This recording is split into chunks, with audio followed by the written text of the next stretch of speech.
Hey guys, it's Mouse, and today I'm going to teach you how to make fake blood.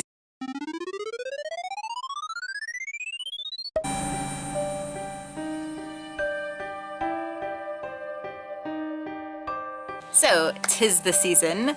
Halloween is quickly approaching, and I am sure that some of you would like to know how to make some fake blood. Well, there are plenty of tutorials on the internet for you to look at, and this is a redundant video. However, I wanted to make one, so now it's got some mouse flair. And plus, I'm not going to use all the same measurements that other people use because them. Okay, so here are all of the lovely items you'll be using for your fake blood.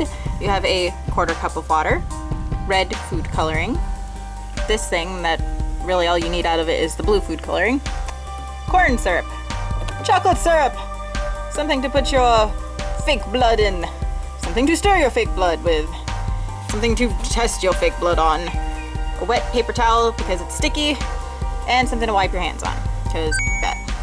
Most measurements you'll find say use 3 cups of corn syrup to 1 cup of water, which is a decent ratio.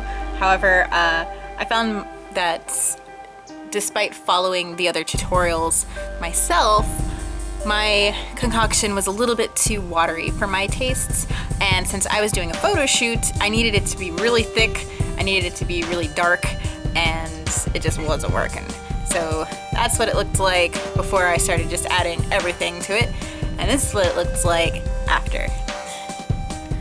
Okay, so full disclosure, this is very, very sticky and may not be the best solution for you if you're gonna go to like a Halloween party and sit on someone's couch, be it a white couch or black couch. It's gonna make a huge freaking ass mess, so keep this in mind. Like I said, I did this for a photo shoot, so I was just dumping it all over me, no were given. David's got some scary footprints on the floor of his house. The good thing is it does dry somewhat, depending on how much you goop onto yourself, and the key is cold chocolate syrup. I made the mistake of dumping a bunch of just warm, like room temperature chocolate in it, and it didn't really help. I'm gonna put my 1/4 cup of water in. I was only going to do little amounts because I'm not going to use this for anything and it's a colossal waste of materials. But for the sake of tutorials and showing you everything, I'm going to do exactly what I did at David's house, which is pour all the things into the bowl. I think, honestly, with these tutorials, following measurements is great, but you really just have to experiment and find out what works best for you. I tried following all the measurements, it really just didn't turn out that great, so after I just dumped a bunch of in it, it really ended up being exactly what I wanted. So since I'm not even using a full cup of this, I really shouldn't be using the 2 cups of this. However, I am! Good. So yeah, basically I used this whole thing, and it probably could have even still used a lot more because it just really didn't get thick enough in my initial batch. Stir it around a little bit, get it nice and mixed in with the water. Okay, so the food coloring I had previously opened has mysteriously disappeared, which means it's probably still at David's house on accident. I started off slow by just kind of dripping this stuff in, but honestly I ended up using half the bottle, so that's exactly what I'm going to do right now. That's about good. Already got a nice coloration. Very, very nice. Keep in mind, you want it to be really dark, darker than you would even think is normal. Just because it looks better for starters, and if you are doing photography, you need a darker coloration so that the flash doesn't make it look ridiculous. Of course, your photographer can always darken anything that needs to be. It's better to do in camera before you have to go photoshopping everything because practical effects are fun. So darkening is done by blue and the chocolate syrup, which is really my preference, but just for the sake of doing it, I only put 2 drops of blue in here. Do not put more than necessary, which really by necessary is kind of up to experimentation. Because if you put too much blue in red, it's gonna make it purple and then you're gonna look crazy, unless your goal was to have purple blood, in which case, excellent. Again, pretty nice, but still too light. So that's where my favorite part comes in, and the most delicious, of course, the chocolate syrup.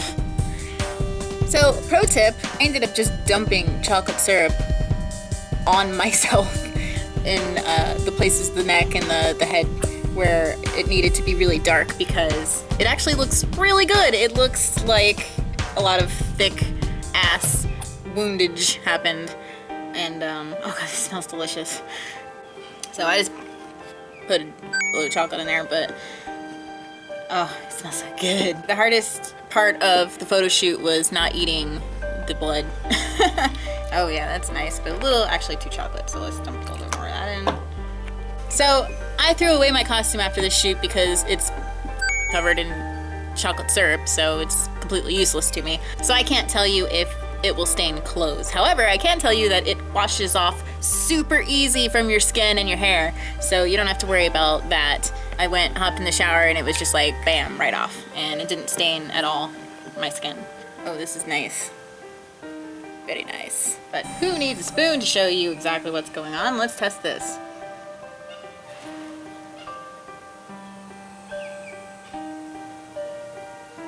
So, you can see that looks pretty cool.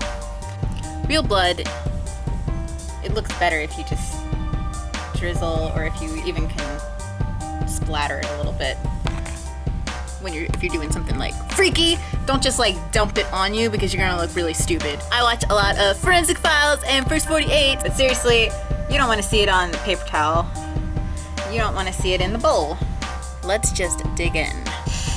Ah! Oh yes, that's nice and gory. And delicious. Oh, now, as someone who hates being dirty, hates being sticky and gross and stuff, this was a challenge, because I literally had this everywhere on me, and I was sticking to the floor. That is, my ass was sticking together, so be careful where you put this, because your skin will stick together. So the best way to really get the blood to look realistic is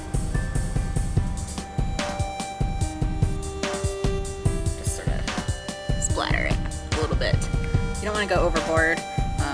But again, if you're doing a photo shoot, then you do want to go overboard, because you want it to show up. I had a lot of blood on me, and a lot of it still didn't show up because it just wasn't thick enough in places. But gravity works wonders, because I just let it drip down most of my sides, and once it actually dried, it stayed on perfectly, and it looked really good. I hope that this tutorial was useful for you guys, and if you liked the video, please subscribe, throw it a like, throw it a comment. Let me see your projects if you used this method, and I hope you guys have a great day. May the force be with you.